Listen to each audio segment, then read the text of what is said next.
This podcast is brought to you in part by Russell Lands, Coke, Buffalo Wild Wings, Central State Bank, Dr. Thomas Dudney, Sunrise Docks, Bice Motors, the Green Monster Fishing Lights. Now, back to Bubba on the Lake. B-U-double-B-A on the lake, hey. Wishing I could listen to the show every day, hey. Gotta hear what Bubba and his buddies gotta say on B-U-double-B-A on the lake. In the mellow yellow studio, putting on a show. Betty say, what? She always on the go. We got Hunter Bus sitting at master control. Don't wanna miss a moment, cause Bubba's got the flow. B-U-double-B-A on the lake, hey. Wishing I could listen to the show every day, hey. Gotta hear what Bubba and his buddies gotta say on B-U-double-B-A on the lake, hey. B-U-double-B-A, hey. B-U-double-B-A, hey. B-U-double-B-A, hey. B-U-double-B-A on the lake, hey. Hello again, everybody, friends, neighbors, and associates everywhere. I'm your semi-retired, mostly washed-up host, formerly of the Rick and Bubba Show, and now your host for Bubba on the Lake, also known as the People's Podcast. We're so glad that you've joined us. We're broadcasting from the Mellow Yellow Studio. Our website is bubbaonthelake.com. And you can always email me, bubba@bubbaonthelake.com. Also, we have our message line, 308-244-5253, or easier to remember, 308-BIG-LAKE. And I do have a couple of those. If I can get them edited up for this podcast, I'll get them on. If not, it will be the next time. Don't forget to subscribe, turn on notifications. We don't want you to miss a thing. And when you have those notifications, they pop right up on your phone. You know that another edition is out there and you're ready to go. And of course, we always ask you to follow us and subscribe and all that stuff you have to do on all the social medias. And we're about to have a whole lot more going on with those as we get further into the summer here. Well, a lot on the table, a whole lot. As I'm looking through my stuff here, or as Rush used to call it, his stack of stuff, and boy, it is. We have a lot going on. We have a really big podcast today. Joseph Scott Morgan from Body Bags. You've also seen him on Fox, CNN. He's a regular on Nancy Grace. He is scheduled to appear, and his last appearance was we got so much good feedback about that. We want to get him on again. We have several other stories we want to cover, but I want to focus on Joseph Scott Morgan and some big stories that are out there that he's covering that a lot of you asked me about. And I said, look, we're going to have to go to somebody a lot smarter than me on some of this stuff. So that's kind of where we are on that. I want to share a couple of stories. We're going to have to do them later in the show. But there's a great story about a man who was driving a Tesla, had a heart attack, and was saved because the car drove him to the emergency room. Now, they're set up that if you pass out and you're in the automatic driving mode or the supervised mode, that it will pull over on the side of the road somewhere safely. It will call 911 and give your location. Well, they said in this particular situation, due to the type of heart attack this man had, he wouldn't have made it. So his son actually took over control of the vehicle and had it drive to the hospital, and it saved his life. So we'll talk about that. Also, I'm getting a lot of email. Yes, I have seen the old man getting thrown in the air by the buffalo. The bison attack, I heard on one report, I heard it was at Yellowstone. One, I heard it was in the Grand Tetons. They're very close to each other. They don't connect, but they are very close to each other. You can actually see the Grand Tetons from Yellowstone, which is how they got their name. I did see that. And it, I don't know that they really did anything wrong than being out of their car. It looked like the buffalo was charging a truck, and when the truck went by, he saw them on the other side of the road, and he went after them.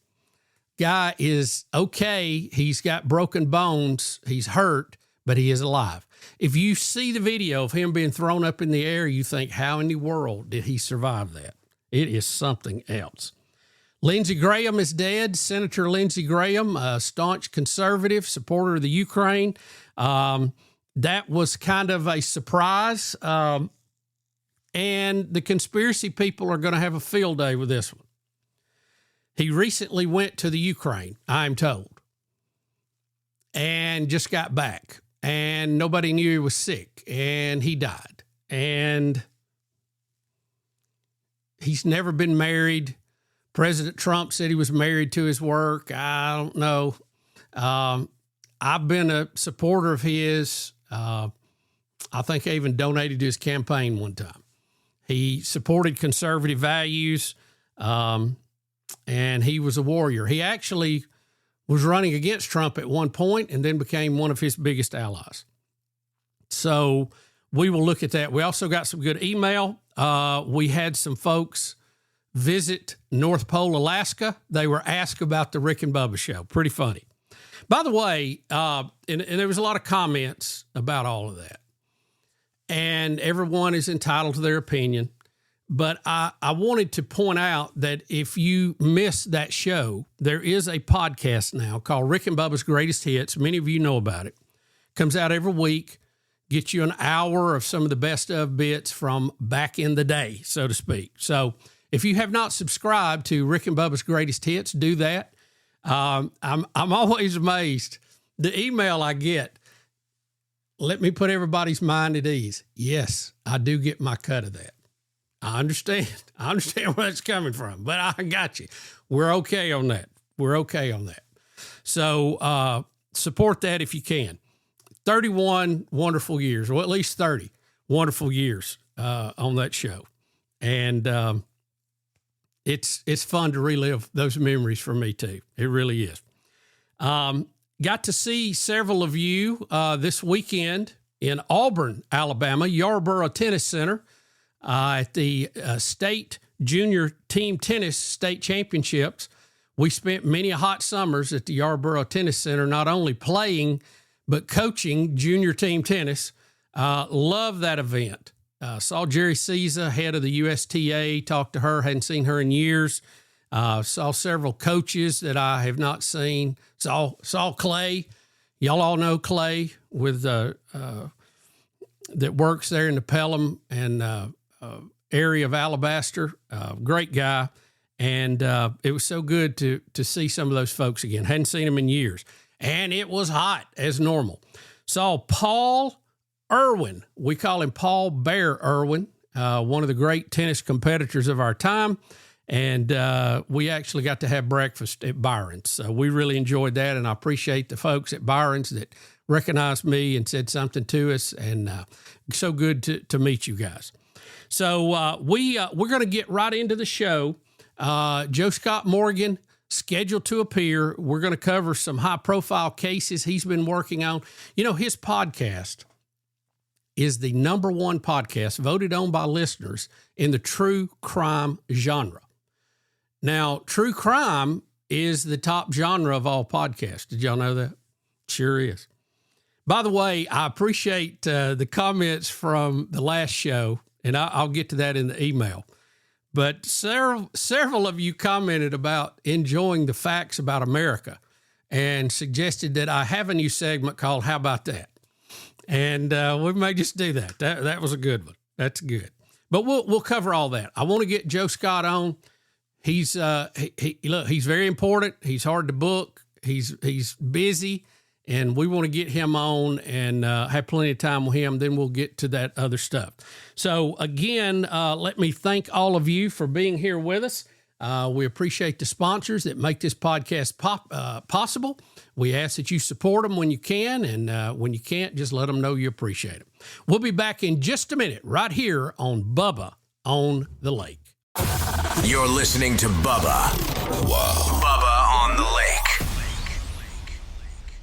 What a matchup we've got, folks. Just nonstop action. The energy is electric and the fans are all in. An intense game like this calls for a Coca-Cola. Ah, crisp and refreshing. That's a game changer. Yeah, that taste scores every time. And just like that, they're back at it. Passionate fans and an ice-cold Coca-Cola. Now that's a winning combo. No matter the team, no matter the sport, everyone knows fan work is thirsty work. Enjoy a Coca-Cola. Just got that new boat? Let Sunrise Docks protect your investment with Swift Shield boat covers, Neptune boat lifts, and easy ports for your personal watercraft. Plus, they have composite decking that stays cool, designed with your feet in mind. Sunrise Docks is always first in quality, first in service, and first in customer satisfaction. Right off Highway 63, your Lake Martin headquarters, with 2 barges and the most experienced boat lift crew on the lake. Sunrise Docks is your lake life expert. Call 256-392-5200. Since 1965, Bice Motors has been Lake Martin area's home for Chrysler, Dodge, Jeep, and Ram sales and service. For 60 years, families have trusted Bice Motors in Alexander City for honest deals, friendly service, and the best selection around. Our team of certified technicians services most all makes and models. Plus, we've got a tire center, parts department, and a full collision center to keep you rolling. Bice Motors, your hometown Chrysler, Dodge, Jeep, Ram dealer since 1965. In Alex City or online at bicemotors.com. Buy it at Bice. Bice Motors.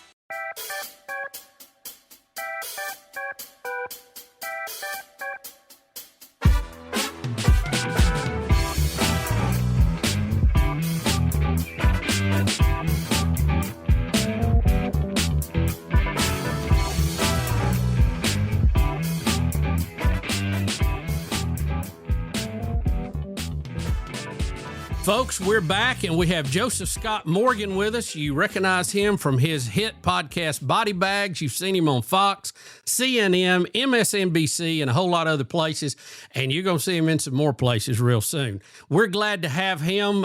Joe Scott, how are you, sir? I'm good, brother. How are you doing? It's good to see you. I've been following. Hey, look, I've been watching you. I've been living vicariously through your trips out west and have thoroughly enjoyed it because I ain't got time to do that much right now, but someday I will. But so tip of the cap to you for being able to travel out west. It looked wonderful. Well, it's been on a bucket list, and I thought, I've put it off long enough. It's just time to get it done. As I was telling you before we start, I'm really into the fun mode right now. Gotta be. With these, you keep seeing, people passing before their time, and I lost a good friend last week. God bless you. We gotta make hay while the sun's shining. Life we all is got but a vapor. Life is but a vapor. Oh, you ain't joking. Well, Joe, you and your podcast, I tell you, you're going and blowing. I saw recently voted the top true crime podcast, and true crime is, last I saw, the top genre in all of podcasts. So you the man.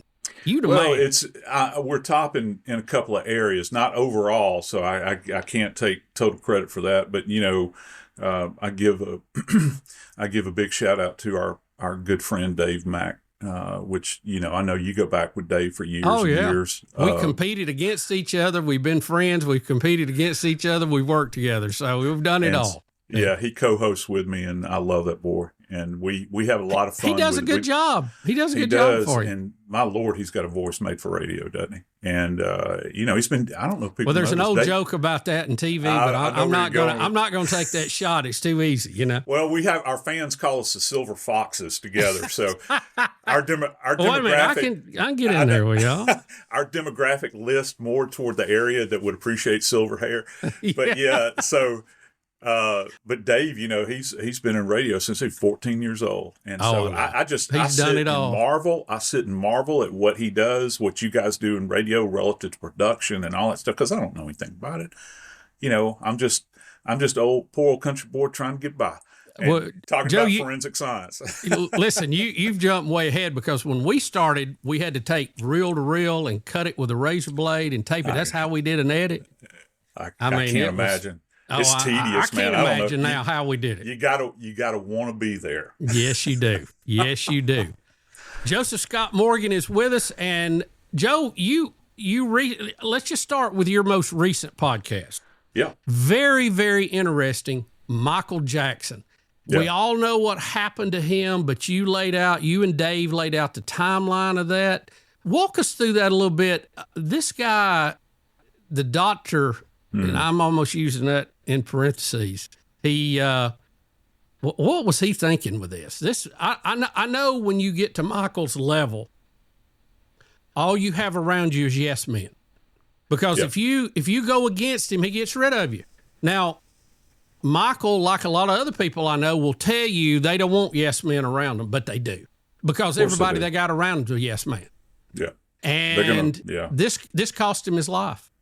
It did. And, that's part of it. I went through this with Matthew, I can't remember the guy from Friends. I covered that case. Matthew Perry. Yeah, and he had drugs that were being supplied to him.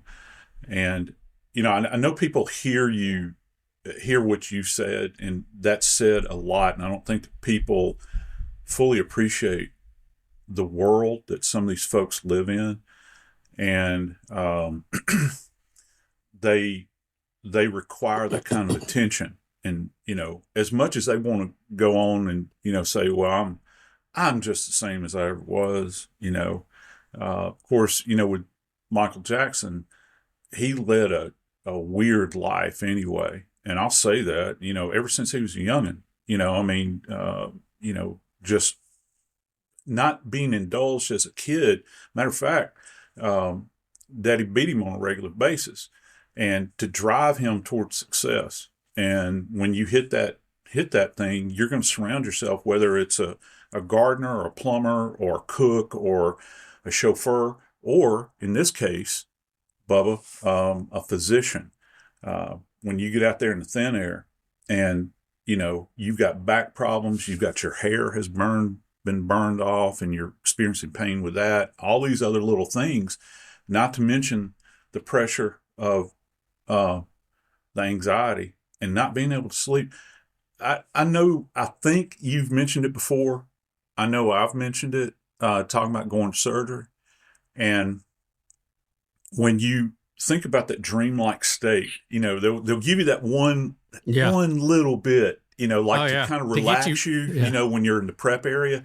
And then all of a sudden they'll say, hey, you're going to feel something cold in your line. And he said, why don't you start to count back? I think the furthest I've ever made is like 94, maybe. Yeah. And he's getting this on a regular basis. Right. And this is an anesthetic drug that is used in major surgery. And your boy was resistant to it. Yep. And, and I can't, and not to mention he had benzos on board, anti-anxiety medications. There was a whole litany of things. But what it comes down to, and the reason I wanted to cover this other than the movie had come out, and I'm going to be completely transparent about that, because a lot of people have forgotten, that his death is a homicide. Yeah. People have forgotten about that. Yeah. That his death is a homicide. And you have to dig in to the marrow of this thing to understand and work it and view it through our lens and forensics and investigations as a homicide. Because no matter what kind of thin air you get into, how successful you are, you're still a human being. And the way we define homicide in the pure sense is death at the hand of another. And I don't ever use the term murder. I don't like it. It's a lawyer's term. I like homicide because it's very clinical. Anybody can commit a homicide. You've got, if you're on death row and they execute you, that's homicide. People don't look at it that way. They say, what? Well, it's not accidental. They didn't take their own life. Right. It's not natural. So death at the hand of another is a homicide. Well, who's to blame? Where do you put this? And it's squarely on the shoulders of the surgeon, Bob. So the timeline, he had already been given a lot of very powerful drugs to go to sleep. He got in, I think you said at 1:30 in the morning from practice. He said he couldn't sleep. He was given a series of drugs, and he wasn't that big a guy. What'd you say, 130 pounds at this point? At the most. And he had, 30, what were some of these drugs he was given? Well, before he got to the milk, so to speak. Oh, before he got to the milk? Yeah, I said, he had the benzos on board, which are things like anti-anxiety medications that he had on board that kind of knocked down any kind of well, let me explain them more from a pharmacological standpoint. The drugs that he has on board are going to slow your system down. Right. So everything from anxiety to kind of rapid heartbeat, where you got the little rabbit heartbeats, right, doing like this. So you begin to calm down and get into this kind of dreamlike state. The problem is that if you're on these kinds of medications, a little bit is never enough, and it begins to escalate. So his standard that he was on, okay, just in the precursor stuff that he was involved with, that standard would kill me, all right, or you, or anybody that's not used to having this stuff on board. That's his daily life, all right? Now, you begin to see, if you're putting a case together, you begin to see this kind of ramp up toward the fatal event. And I'm not talking about in the immediate or the acute sense. I'm talking about also in how it had gone on for a protracted period of time. Here's the question you have to ask. How did he get the drugs? Who is monitoring him and the dosages that he is receiving? And this is what kind of defies the imagination here, I think, from a scientific standpoint. If you're a practitioner, you're a physician, you've been trained to do all this stuff, like the administration of drugs and monitoring subjects. How do you not know? I used to have a buddy that when folks would do stupid stuff, he'd look at you and say, "Does your mind work?" And, and I would ask this physician that question. Does your mind work? What were you absent on pharmacology day? Don't you understand, what you're doing and how this is going to impact? You're talking about a little guy anyway. The dosages would take down an elephant, and he has eased into this like a warm bath over a period of time. And so these drugs that are in his system are continually suppressing multiple components of his systems, right, along the way. So when you get to that fatal event,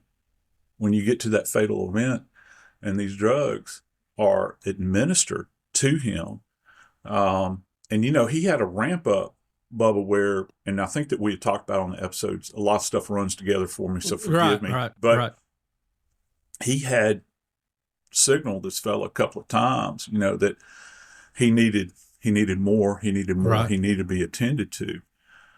And it's a curious thing that he can't, and what it comes down to, he can't get to sleep. Now, which we have to have. We do. And let me kind of put it to you this way. When I was working as an ME investigator, I spent most of my time, particularly, I did in New Orleans too, but in Atlanta, I was on third shift. All right.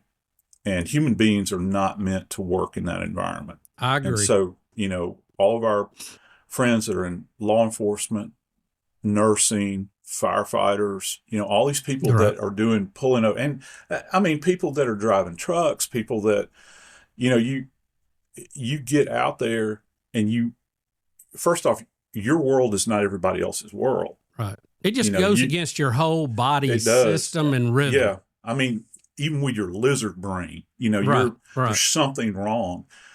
And, sleep is, when I was working, the doctor gave me Ambien.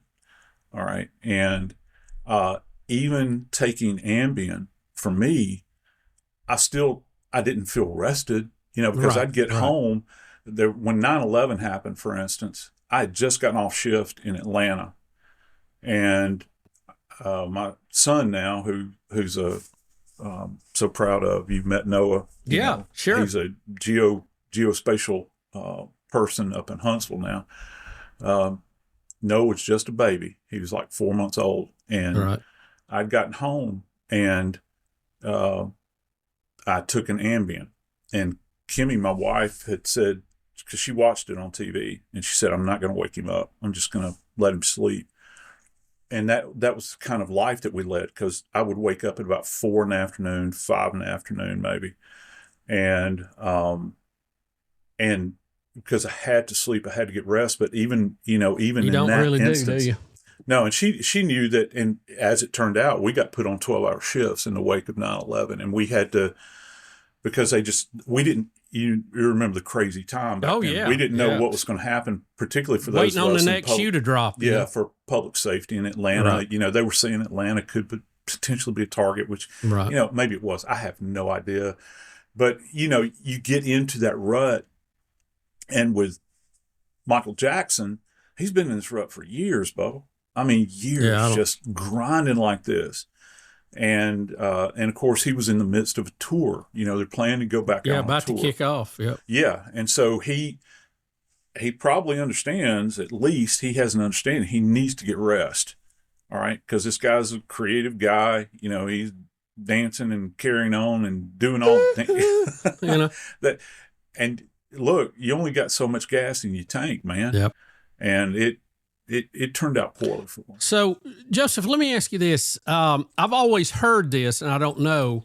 I've had several surgeries, and I've been told that when you are put to sleep, you don't really sleep like you normally would, because a lot of the systems that would be working in your body to clean out, your immune system works when you sleep. It's cleaning out the trash from the day.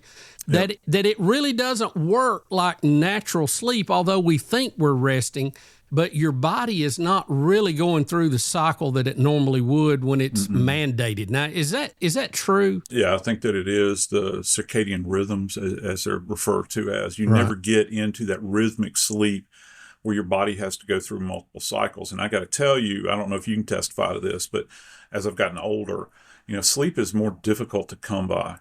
For me at least. Now I'll be sitting in my lazy boy, and next thing I know, I've been asleep for an hour.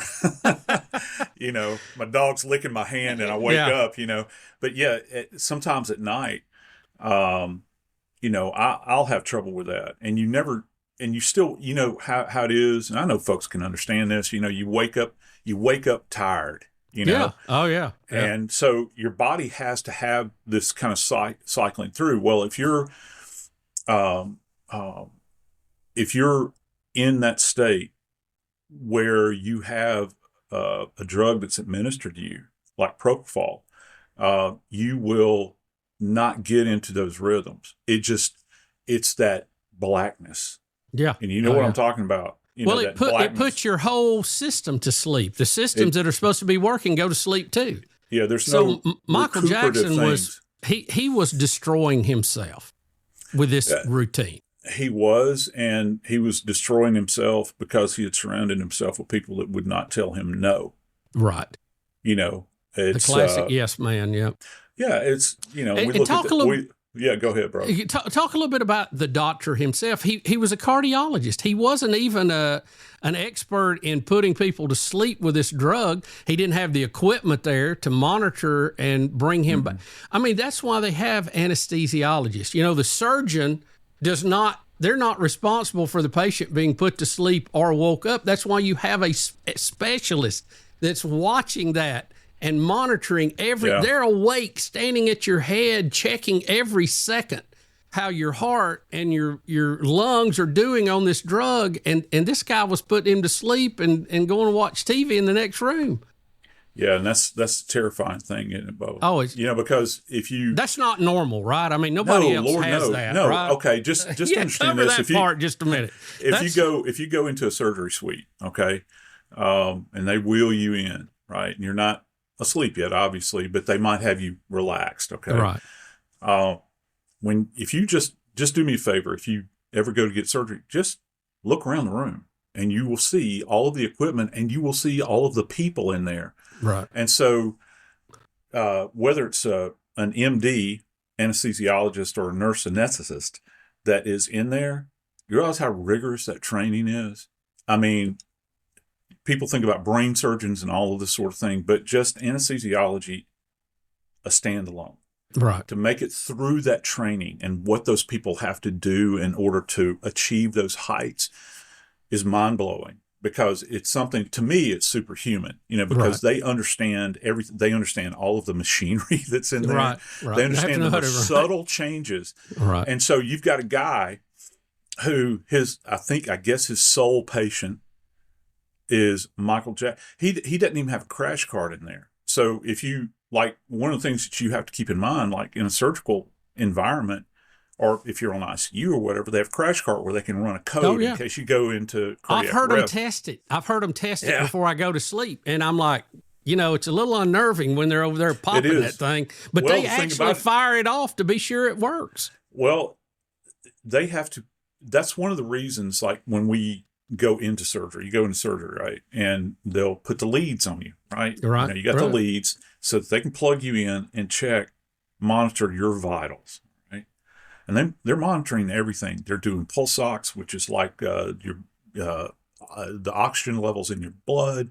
Right. They're checking your rhythms, all of the stuff that's being monitored so very carefully.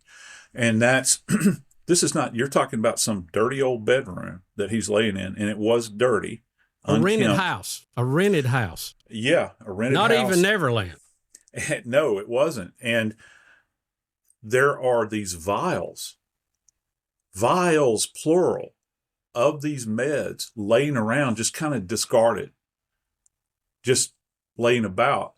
Now, the one way this stuff has to be administered is through IV, which is intravenously, and you hang a bag on somebody.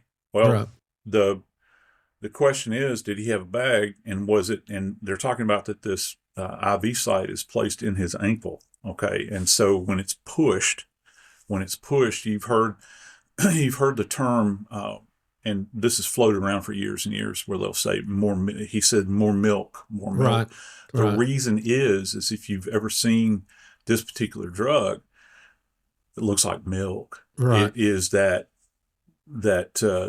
thick,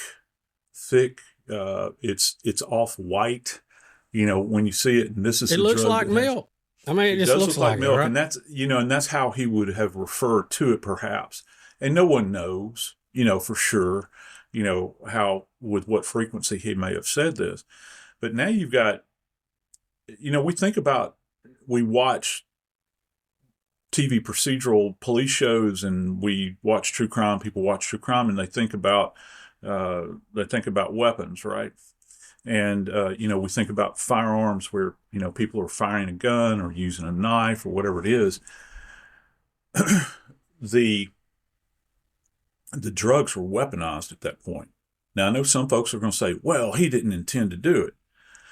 Well, you don't necessarily have to have intent to commit manslaughter, which is what this comes down to. Okay. Well, I may not have an intent to start a fire, but if I poured gasoline all over the floor and I'm flipping matches at it, I'm kind of asking for it, right? Yeah, you should have known better. All of us, and that goes to the idea of reasonableness, which is something that they talk about, that lawyers talk about a lot. Is this a reasonable event? Is this a reasonable outcome? Is it a reasonable expectation that he would understand this? Well, the further up you go, in the levels of education that physicians have to, go to, your liability increases. People go on and on about medical insurance, right? And they or not medical insurance, but malpractice insurance. Right. Well, there's a reason that's there. You don't have the same expectation of a first-year medical student as you do with somebody that might be a board-certified cardiologist, that has been in practice, and they understand, at least at a baseline, how this is going to impact. Certainly he would have understood how, from a pharmacological standpoint, how this is going to impact this man's heart. I say, man, we still, in my mind, I still watch Saturday morning cartoons. I don't still watch them. I'm just referring back. Yeah. I was there. I had a great moment, where we got the Jackson 5 cartoon, right? Right. And everybody watched it when we were kids. You still think of Michael Jackson as that. All right. Right. But yet he was a grown man. I mean, a grown man. Oh yeah. Well into his midlife. This is not playtime. this is hard, cold reality that he ran into at the hands of this man. That's the reason he was found guilty. But think about it. He went back to his home country. He's still practicing medicine. He's got a clinic. I heard that on your podcast and I just cringed. I know. He served a year and 11 months, wasn't it? Mm-hmm. Got out on good behavior, went back to his home country where he's running a medical clinic now. Yeah. Yeah. Lord have mercy. I know you're like me. I'd charge right in there to be treated. I mean, how bad do you have to be? I mean, is it him or somebody trained at the Castro School of Medicine down in Havana? Who do you pick? Taking this guy and say the voodoo priest that's cutting the heads off chickens and dancing around, I think I might take the voodoo guy. I don't know. Because, this guy has got at least, he's been convicted of a homicide at this point in time. And I don't know. It's a matter of reading the room and not understanding that this guy's dragging his history with him, right? So it's an interesting case. I felt as though, Bubba, that folks reflectively, that's why Brother Dave and I did it, because felt as though that people need to be reminded. And I'm putting this is in a separate compartment from. Now I heard a rumor. Yeah. That Kimmy was the executive producer on that episode. Is that right, your wife? Well, yeah. Or maybe her idea. You're going to get me in trouble, boy. That was a great episode because, his BOP just passed $1 billion.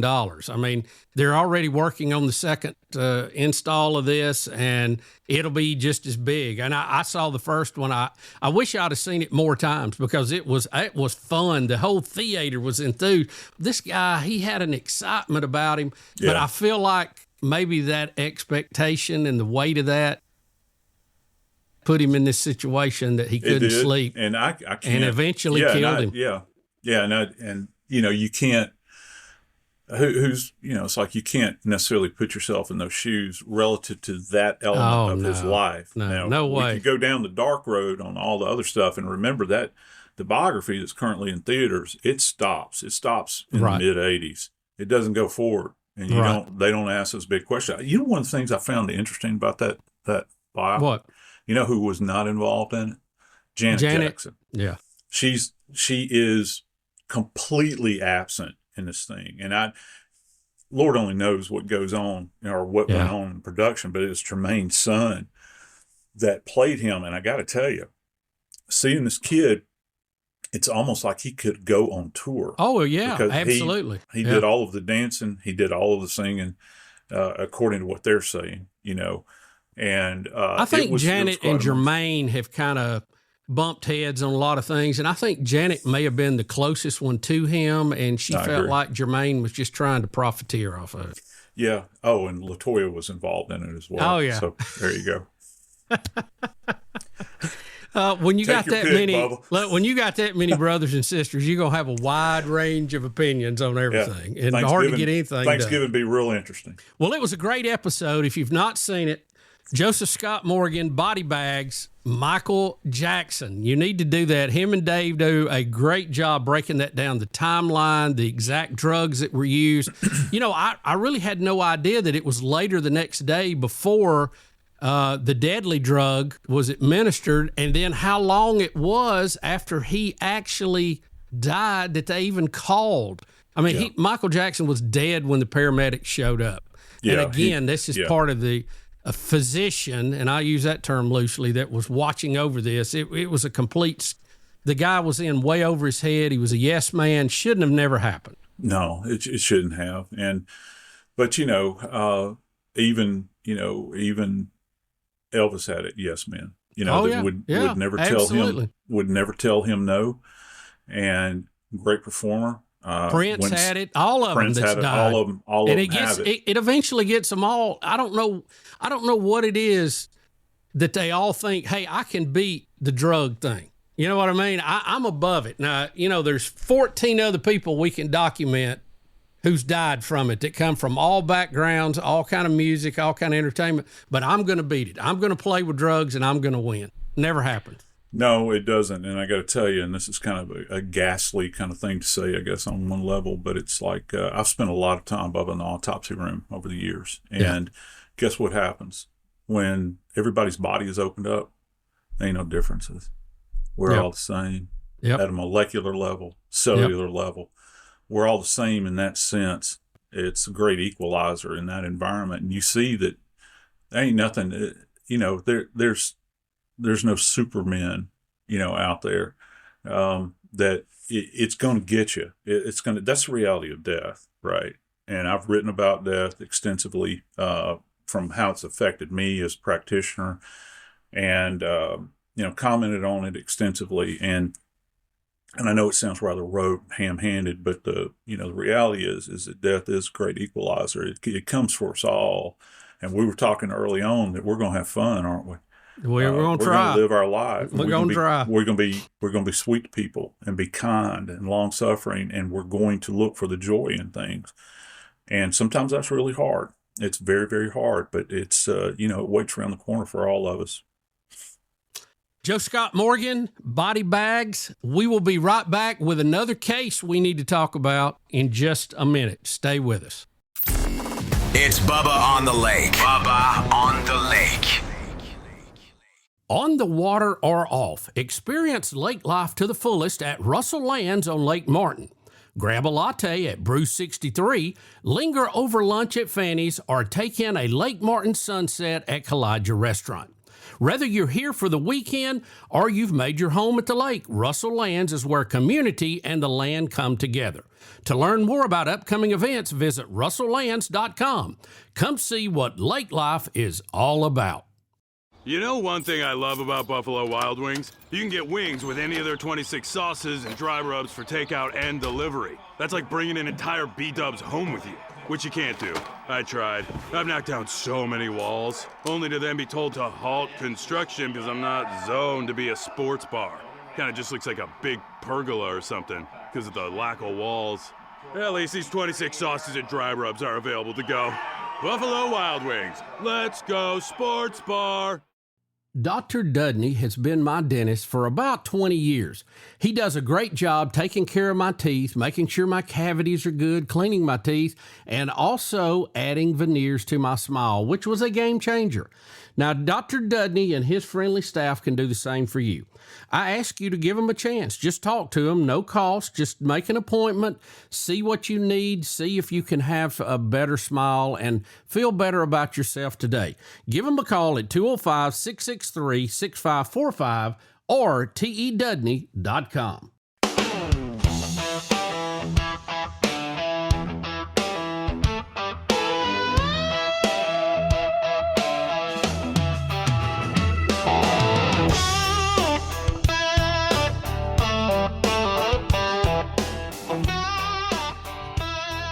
Folks, we're back with Joe Scott Morgan, Joseph Scott Morgan officially, if you're looking him up. Body Bags, the podcast, you've seen him on Fox, CNN. You're about to see him a whole lot more. I don't think we can go into that, but trust me, you need to follow Joseph Scott Morgan, and very interesting topics. Joe, let's talk. I know you have an episode coming up, or it's just come out. It may be out by the time this podcast is out. Charlie Kirk, tell us a little bit about that. What are we missing in this case? Well, I don't know that we're necessarily missing anything to this point. As a matter of fact, we've had kind of an addition as we're taping right now. So this previous week, ending this past Friday, we concluded, I don't have a mouse in my pocket, they, out in Utah, had a 5-day preliminary hearing. So a lot of the speculative stuff that people have been talking about for a period of time now, I think it's, what are we in, 10 months down range, I think, at this point in time, or maybe a little bit more. Pardon me. We got to see a lot of the evidence and hear from the people that were boots on the ground and that have been working this case for some time. They actually presented their evidence and got in the preliminary hearing, which kind of let me break that down to understand this was not a trial. All right. This was solely before a judge, and it was open to the public, and tip the cap to them for allowing cameras in here, and you could hear and you could see. We love when they do that. We do. And there needs to be transparency in all of this. I know that term gets thrown around a lot, but when you don't have transparency, that's when there are always questions. And the country that we live in, you should be able to see and you should be able to hear what's going on. All right. So with that said, the preliminary hearing that took place over a 5-day period was so that the judge could determine if there was, in fact, enough evidence to move forward with a trial. There's been a certain level of disappointment, I think, because the world that we live in, people want stuff instantaneously. Folks say that all the time, don't they? They want it microwave. We're used to it as Americans. Give us a microwave or a drive-through, Well, the judge, Bo, was presented with so much data, okay, over you can imagine a 5-day period. Now, you've got Tyler Robinson's is present in the court along with his counsel, and then you've got the state, that's making their case as to why. He cannot be compelled on any level to provide testimony, during this.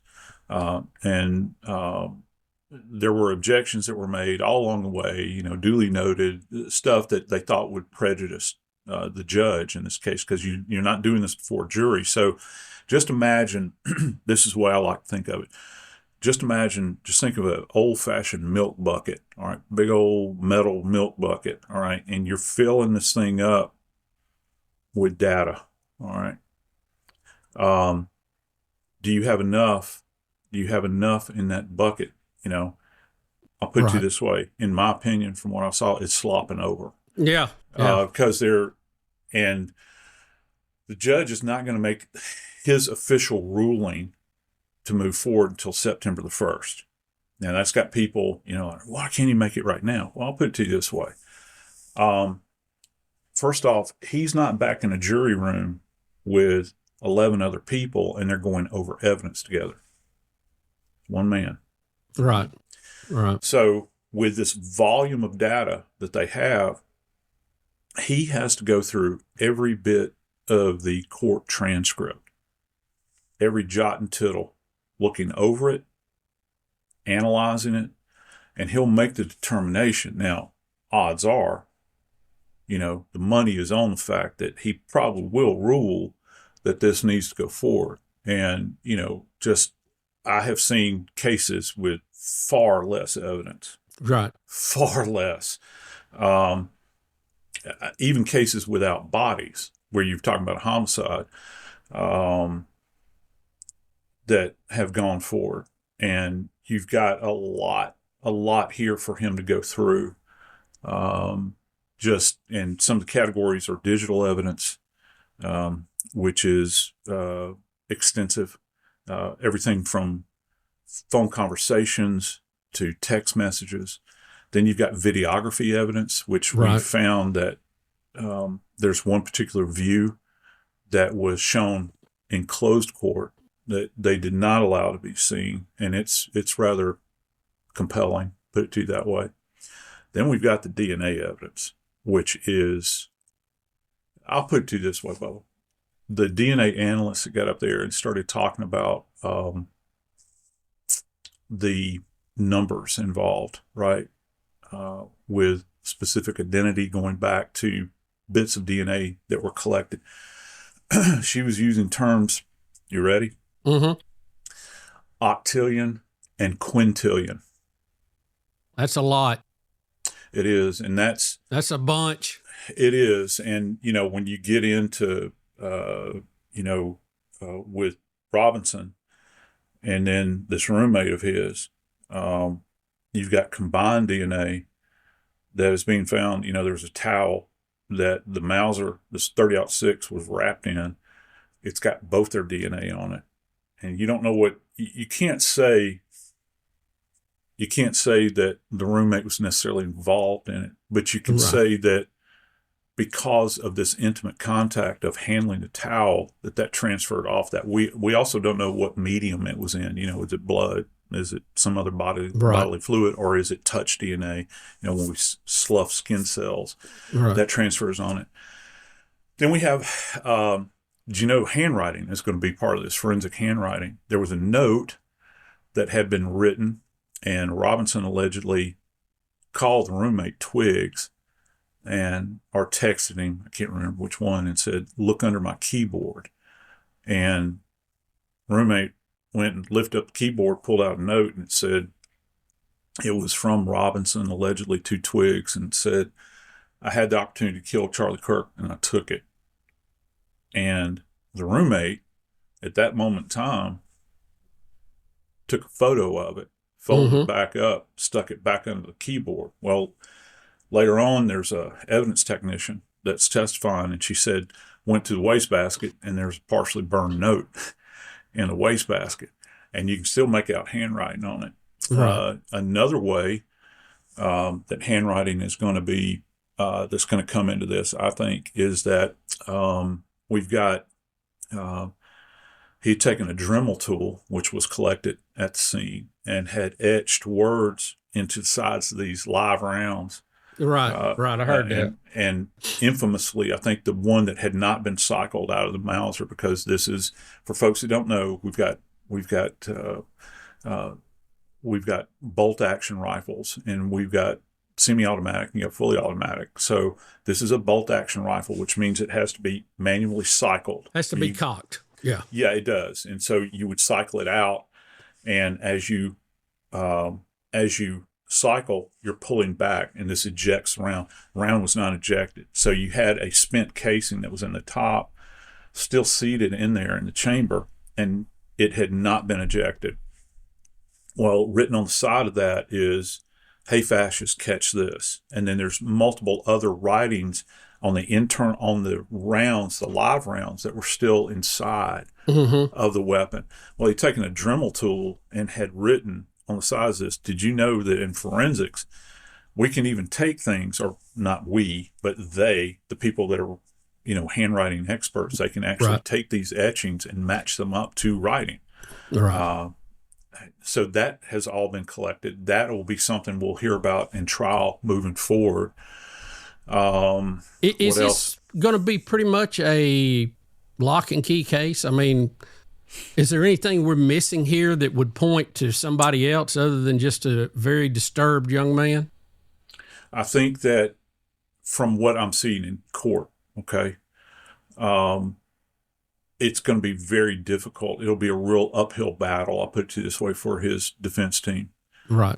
Because I think probably the only hope they have is if procedurally something was done wrong in the collection of evidence, the processing of evidence, because again, you go back even to the DNA, and Bubba, those numbers are hard to defeat.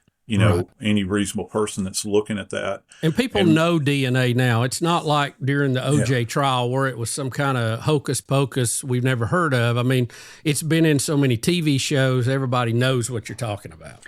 Yeah, and if you, like, one of my heroes is a guy named Sir Alec Jeffreys, and Dr. Jeffreys is a fellow over in Great Britain that saw the utility in forensic science with DNA. And as a matter of fact, he was involved in a very famous case called the Pitchfork case over, and that's how DNA started. That was back in 1984. So ancient times now. I mean, yeah. Well, I was on a show not too long. Well, it was a long time ago, covering the JonBenet case, and we were talking about, and I was trying to give them an understanding of how far we've come relative to the sample that we need. Back during JonBenet, if we had blood, we would need like a significant amount of blood in order to retrieve DNA, because it's a destructive test and you're running through it. Now, you're talking about at a molecular level almost. Pinhead. Certainly, at a cellular level. We've come that far. And listen, by the time they pat me in the face with a shovel someday, we will have gone even further. I've never heard that term before, but that's a good one. I might borrow that. My kids at Jack State, I tell them that they're going to behold wonders in the area of crime science that I can't even imagine, and those sorts of things. So it's going to be something. I think it's going to be real something to see what the future holds. But in this case in particular, with the Robinson case, as it applies to Charlie Kirk's homicide, it's going to be an overwhelming amount of evidence. Additionally, what you're looking at is also going to be what was found at autopsy, and this has been one of the big questions. We did. Couldn't connect with studio. Check your internet connection. A VPN. I've still got you fine. Okay, cool. All right. Yeah. Okay. Well, if you've got me, well, I did. That's and fine. then there you went. I got a block right here, so I'll talk through it. Hopefully, we're capturing everything. My internet is working. That was it. I don't know why it's saying this. I'm sorry. We'll stop there. It says connected and secured. Okay. Well, here we go in 3, 2. Well, Bubba, I got to tell you the thing about it is that with what we're looking at regarding the ballistic evidence in and of itself, that round that was recovered, and I was surprised by this. We actually got to see images of the round that had been recovered at autopsy, and it did what I had predicted that it was going to do. This round fragmented. It's a frangible round, I think, which means it's when I saw it, the image that I saw, it had, I think, 5 different components. There's a primary component where you can tell that the round is kind of mushroomed out. You can see the base of it. One of the big problems, and a lot of people made hay over this, but one of the big problems with the round is they're saying that it cannot be included or excluded. All you can say is that this is a .30 round, which is 30 caliber, and they couldn't marry up the internal ballistics of this weapon that they had recovered. They couldn't marry that up with anything on the round itself, because in a firearm, we have what are called lands and grooves inside the barrel. It causes the round to spin, okay, and that's what we call rifling. And so looking along the long edge of the... Hey y'all, it's HB. We experienced some technical difficulties on the end of this segment, but we will pick up where we left off after this break. You are listening to Bubba on the Lake. 1, 2, 3, 4. We'll be right back. Illuminate your night fishing adventures with the ultimate in submersible fishing light technology. The Green Monster Fishing Light attracts bait fish and game fish in all water environments. Turn any dock into a vibrant feeding frenzy. Compact, tough, and energy efficient. The Green Monster Fishing Light will provide endless hours of family entertainment and enhanced nighttime visibility for safe docking. No dock, no problem. With our 24-inch portable Green Monster Fishing Light, start landing trophy fish tonight. Visit thegreenmonsterfishinglight.com. On the water or off, experience lake life to the fullest at Russell Lands on Lake Martin. Spend your mornings with breakfast at Fanny's. Afternoons, you can explore over 100 miles of trails through Russell Forest. And for dinner, how about the Southern farm-to-table flavors at Springhouse? Whether you're here for the weekend or you've made your home at the lake, Russell Lands is where community and the land come together. To learn more about upcoming events, visit russelllands.com. Come see what lake life is all about.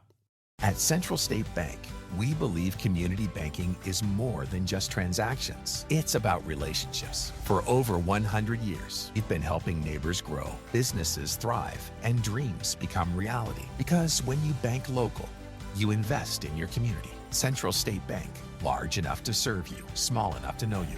Visit us today or learn more at centralstatebank.com. Member FDIC.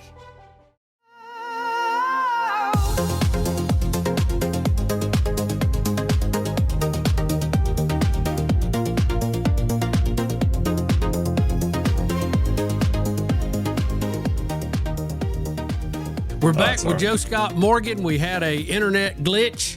In the world of podcasting, you're going to have that from time to time, but he's back with us. And he was finishing up the conversation with Charlie Kirk, because I wanted to ask you about Nancy Guthrie also, as that story has kind of fell off the front page a little bit. Go ahead and finish up with Charlie Kirk.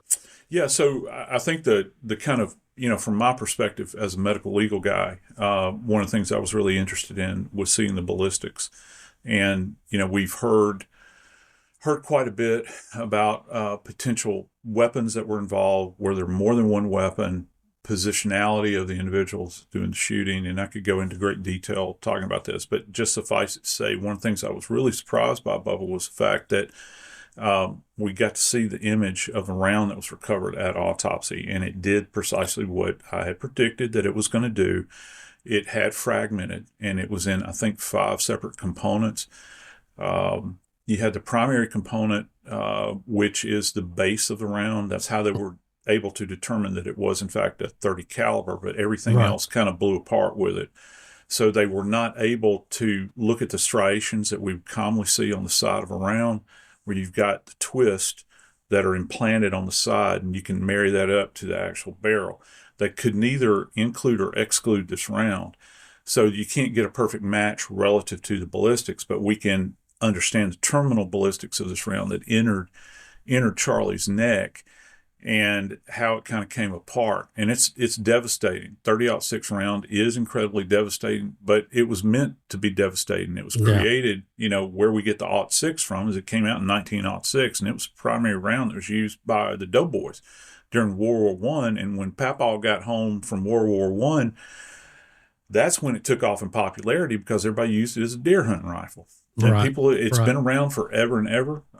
This was a Mauser platformed weapon, firing 30-06, bolt action, and we'll hear more about it. A bit of controversy arose relative to the fact that they accepted. You had all these other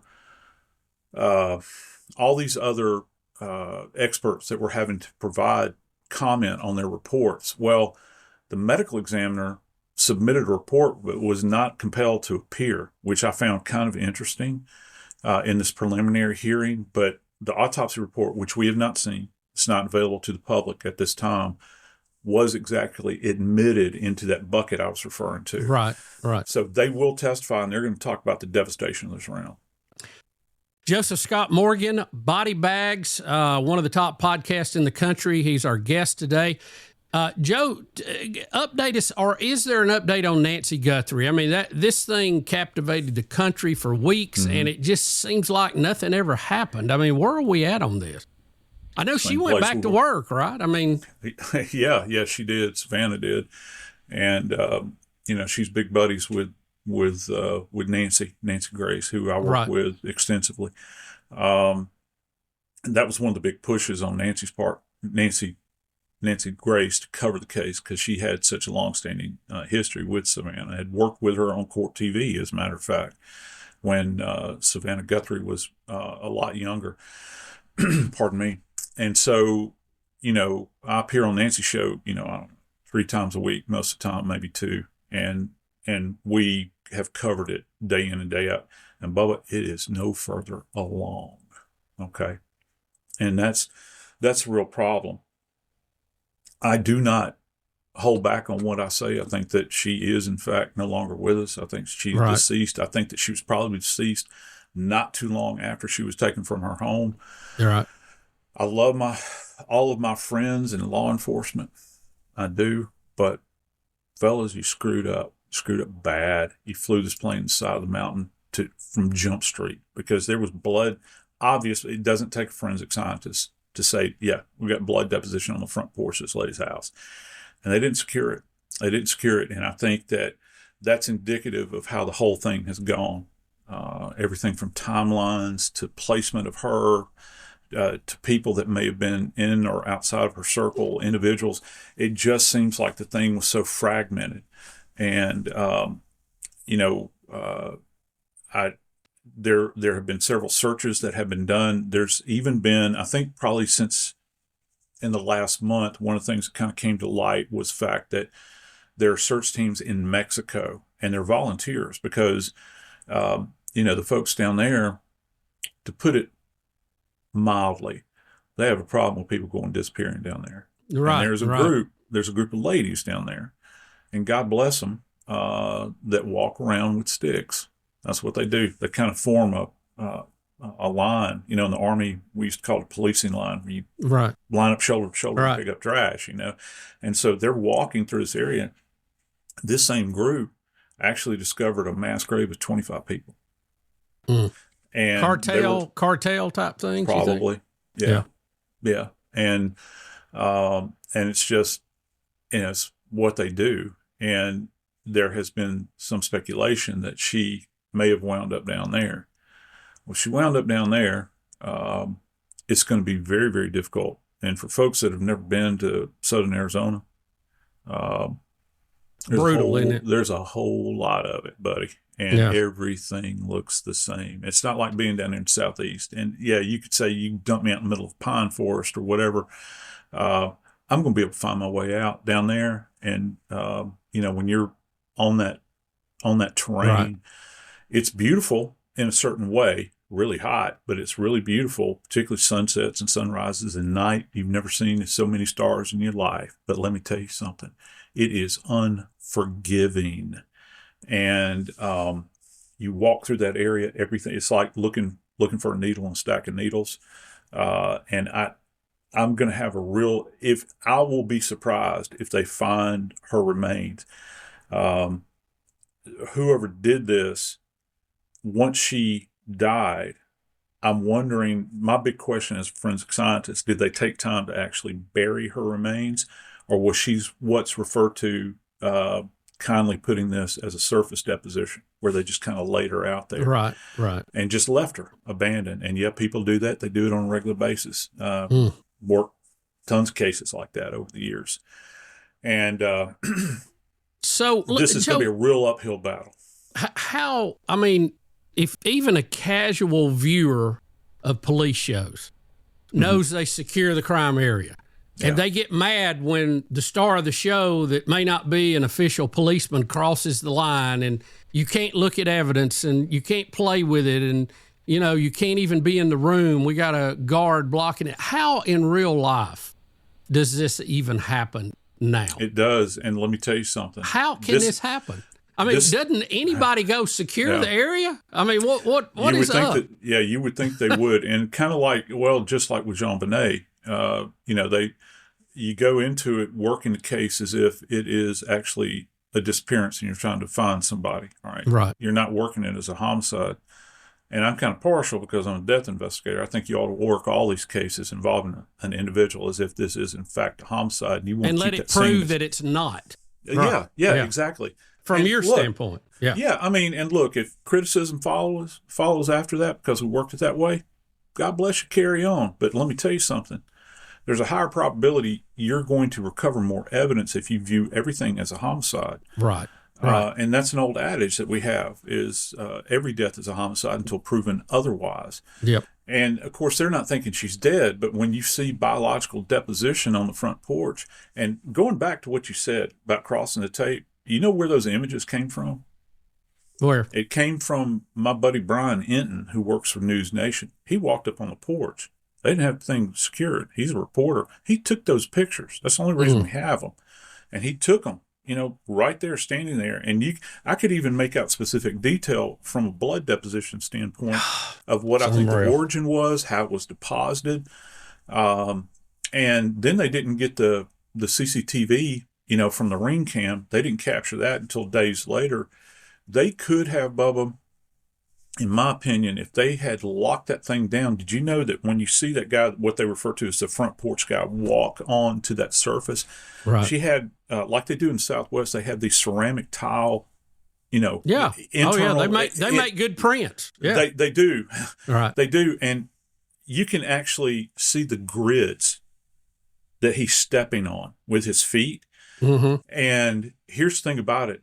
If they had locked that scene down, got that CCTV, did you know they could have done electrostatic lifts on those individual squares and lifted a footprint off of those? That's so easy. It's so elemental And they missed that train left the station. And they could have got the size, the type of boot it was, and you could look where those boots had been sold. And also the wear pattern. Like, how does this person walk? Because one of the things that they do now is called gait analysis. Like when you step, you walk in a particular way. Look at the bottom of your own shoes. They don't wear. If you have any problem with your walking, and me being a big guy, we used to pronate all the time. Yeah. You know, that's what I do now to see if I'm walking better, if the wear across my shoe is even versus inside more than outside. And, you know, it's just amazing to me that they don't cover that. Joe, let me ask you this, and we'll move along because I know time's getting away from us. Yeah. We both work for Jacksonville State University. Yeah. And you're over the forensic program, and they have added a lot and done a lot with that lately based on you and your expertise. And you guys and the students there have been part of helping solve some things lately. Tell us about that. We had a great victory this past spring. And matter of fact, Othram Laboratories, who we have partnered with in this particular case, they're actually coming to Jack State to shoot a documentary about this. And they have a channel on YouTube called Solved. And Othram is down in the Woodlands, Texas. And they take and build out a forensic genealogy. And so what we were able to do, we had a case that came to us out of Etowah County, Alabama, where we had a fellow that had, and let me get this straight, I don't want to talk out of school here. He either had 8 or 9 different aliases. And he had been living with this gal since like 1982. She didn't even know what his real name was. And they had parked themselves in Etowah County, having lived in other locations. Good gracious. And he had told her, admitted to her, he said, they'll never figure out who I am. Guess what? We did. Yep. And I just presented this at CrimeCon back in June, I think, in Vegas. Myself and David Middleman presented it. And our students worked the case. We actually, we have a morgue facility now at Jack State, and where we do prosections, actually dissections, but prosections. And we had the body brought there, and I was able to harvest in front of all of our students. They got to work this thing. I got to harvest bone from the body, and they got to prep it, wrap it up, and that's in my medical legal class, and sent it off to Othram, where they were able to build out the profile. In addition, we have a cold case class that put together this massive portfolio of all of everything that had been done on the case. They even began to run down leads. This guy had multiple Social Security numbers. He even had one Social Security number that came back, let me get this straight, came back to a Haitian lady that was living in Cambodia. That's how many different twists and turns this thing had. And our kids were able to participate in this, and kind of, it's, you can stand up at a lectern and you can talk about the way you should do it, but when you have kids that are there and they're actually seeing this happen in real time, you can see this kind of rise up within them and have them get really excited about it. And we were able to get the guy identified and get his family notified, which is kind of remarkable. They're up in Pennsylvania, and the siblings that are still alive, and get this, Bubba, they said, we thought he was dead. We hadn't heard from him in 50 years. Oh, yeah. Hadn't heard from him in 50 years. And he had said that things like he had graduated from high school, from Malibu High School in Malibu, California, to he was living down in Florida. He lived all over the place, multiple names, and changed them around and all these sorts of things. But yeah, and so the goal that I put forward at Jack State, and have asked my colleagues to join with me in this, I think that if you're part of a community like we are at Jack State, and you service a region, we have a region that we service. Most universities do, and ours is, depending upon who you talk to, it's 14, 15, I've heard people say 18 counties, right? Right. Well, it covers Lake Martin, I'll tell you that. Yeah. So one of the things that we we always say is that we need to take care of our people, right, in the area that we service them, or that we provide services to. And what better way? So what we've purposed to do, if we have unidentified bodies, and I don't care if it's a homicide or a natural death or whatever it is, if we have tried to crowdfund through the foundation at Jack State the money that it would take for Othram to do the building out the tree, okay? And the results have, this is the first one. We've got a couple of other ones targeted. So we're going to choose cases from our little region that we service to try to help our folks out, because those people help us out. They help us out primarily by sending their kids generationally to Jack State. We're a generational university, and I know you've met people that, my grandpappy, my great-grandpappy, went to school there. And so it's one of these kind of familial kind of environments. And we feel like, at least I do, there's not too much I can do to service, the community. This is an area that we dance in, and it helps our kids to understand how to work an investigation. So we're going to be looking at cases where we have unidentified remains. Might be a box of bones that are sitting on a shelf somewhere in some county coroner's office. We can get our hands on the bone. We can harvest DNA from that, send it out to Othram, and have them look over it, and build out a tree and find out if they got kinfolk still around. Wouldn't that be great? That's amazing. That's amazing. It is, isn't it? Yeah. Joe, when you were on before, you had mentioned people emailing and asking questions. Number one email by far was, can we get a tour of the facility at Jack State? Mm-hmm. Do you do tours? How does that work? I have no idea. Yeah, it does. It does happen. You would need to reach out to our office administrator, and she can make that happen. We do. It would have to be small groups. We can't handle like a lot. And plus, believe it or not, school's about to start back in just a few weeks. I know. And so you're stepping over. You're stepping over students, and everything. So it would have to be timed just right. But yeah. And no, we don't show bodies. So if that's what you're looking for, that ain't going to happen. But we can show you the facility. We have a trace evidence lab. We have the morgue. We would take you through it, or you'll see the coolers, the whole 9 yards. We have blood splatter lab. We have trace evidence lab. We have a casting lab, where we cast footprints and do fingerprinting. We have an active crime scene. I've got to get I haven't had the tour yet. I got to come get the tour. Well, come on, man. I'll ask you to bring me a cup of coffee when you show up.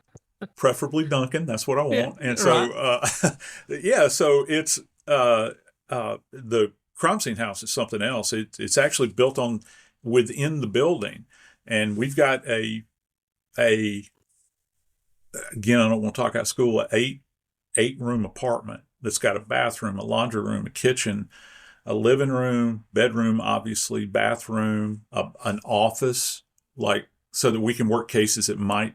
You can recreate a crime scene. Yeah, we can.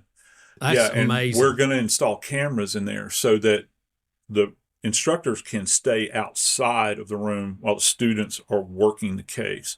And you can it's like watching film with, football practice or whatever. You go back and say, you screwed up here. This is where you need to go back. And that is amazing. Yeah, it really is cool. I never have thought to do it that way, but you guys are doing it, and that's that's where the students are going to get the most impact. Hands-on. It is. And then you can review what they do.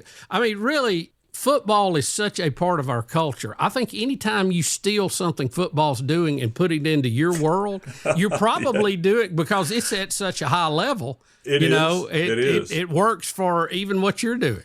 It does. There's an old adage, and it actually applies to medicine, particularly in big cities that have training hospitals. It says, see one, do one, teach one.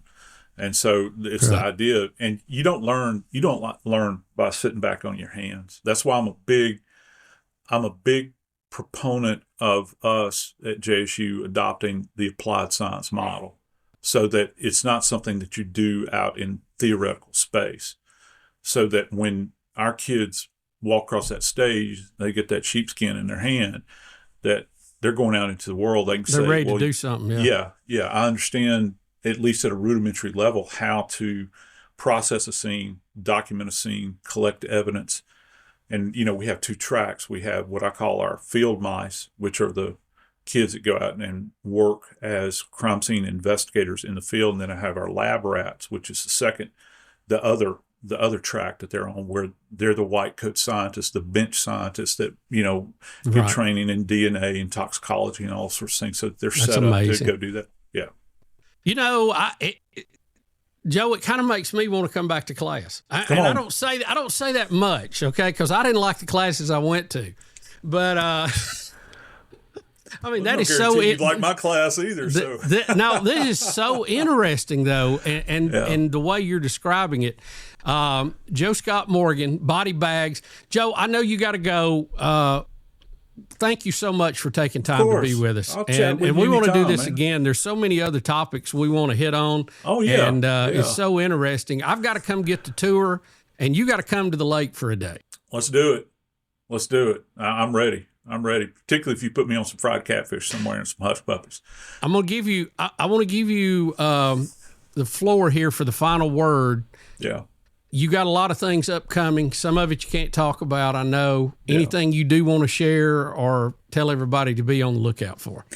Well, we're continuing to develop body bags. I think the most exciting thing is that for the first time, I guess it's right at the beginning of summer, we transitioned over to YouTube. So we have a YouTube channel. And just since we started it up, I think I checked the numbers this morning. I think I'm about to be at 27,000 subscribers. And very excited about that. We, as you know, it's hard work. It's not easy. We're very proud of that and the progress that we're making.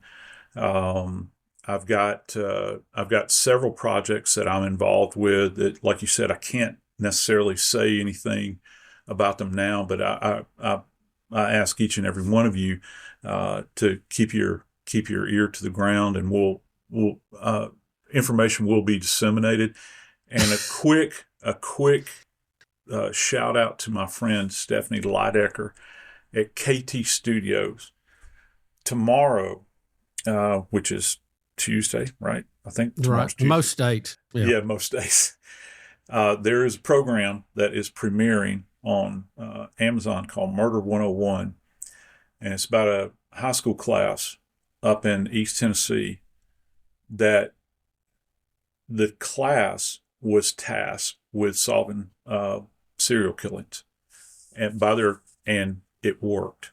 Really? And there's a documentary produced by great. KT Studios, which I've been involved with them for years. I've done everything from the Idaho murders to the Piketon Massacre, which I was deeply involved in up in Ohio, to Murdered and Missing in Montana, which is about indigenous girls that go missing off of tribal lands.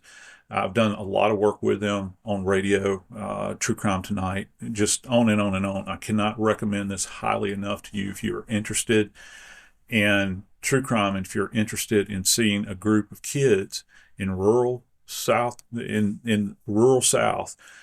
working a case and getting answers. Murder 101 is the name of it, so check it out. I cannot recommend that to you highly enough. Oh, that's awesome. Joe Scott Morgan's been our guest. Body Bags is his podcast. You'll see him on CNN, Fox, Nancy Grace, and some other things coming up. Keep your ear to the ground, as he said. Joe, thank you so much for being with us on Bubba on the Lake. There you go, Bubba. God bless. Where's Bubba? I'll tell you where. He's on the lake. What a matchup we've got, folks. Just nonstop action. The energy is electric and the fans are all in. An intense game like this calls for a Coca-Cola. Crisp and refreshing. That's a game changer. Yeah, that taste scores every time. And just like that, they're back at it. Passionate fans and an ice-cold Coca-Cola. Now that's a winning combo. No matter the team, no matter the sport, everyone knows fan work is thirsty work. Enjoy a Coca-Cola. You know one thing I love about Buffalo Wild Wings? You can get wings with any of their 26 sauces and dry rubs for takeout and delivery. That's like bringing an entire B-dubs home with you, which you can't do. I tried. I've knocked down so many walls, only to then be told to halt construction because I'm not zoned to be a sports bar. Kinda just looks like a big pergola or something. because of the lack of walls. At least these 26 sauces and dry rubs are available to go. Buffalo Wild Wings. Let's go sports bar. On the water or off, experience lake life to the fullest at Russell Lands on Lake Martin. Want to know what's going on around Lake Martin? Check out the calendar of seasonal events that include Fridays on the Green, naturalist events, fireworks, concerts, poker runs, boat shows, juried art shows, boat parades, and much more.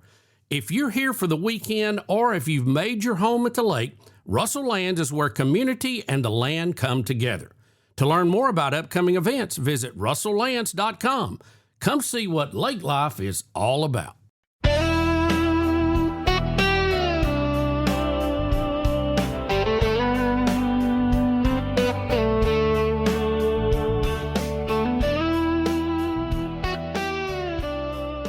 Welcome back, everybody. We're glad to have you, and we really appreciate Joseph Scott Morgan stopping by, spending time with us. Folks, he's in high demand, and keep an eye on him and his career. There's big things coming. The podcast is called Body Bags. He does it with Dave Mack, who is an old friend of ours, and they do a really, really nice job. So we look forward to that. We're running a little late, but I did want to get all that in, and we appreciate him taking time to be with us.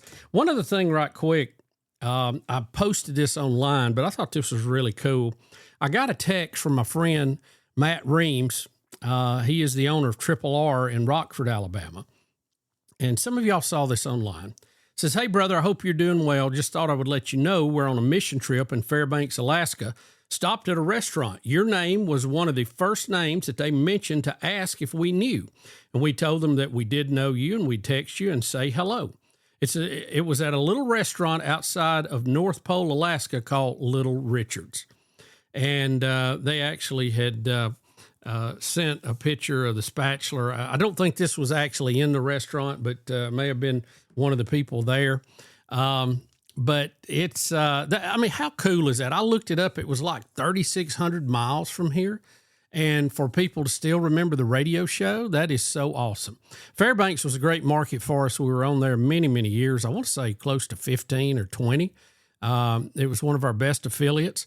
And you have to ask the question, why in the world would the show be so big in Fairbanks? Well, there's a lot of people from the Southeast there. There's a lot of people in the oil business, a lot of people in the military, and quite a few of them come from the Southeast. So they were our folks, to say the least. So anyway, we appreciate Little Richard's, and if we get to the North Pole anytime soon, we're going to go by Little Richard's and have us a meal.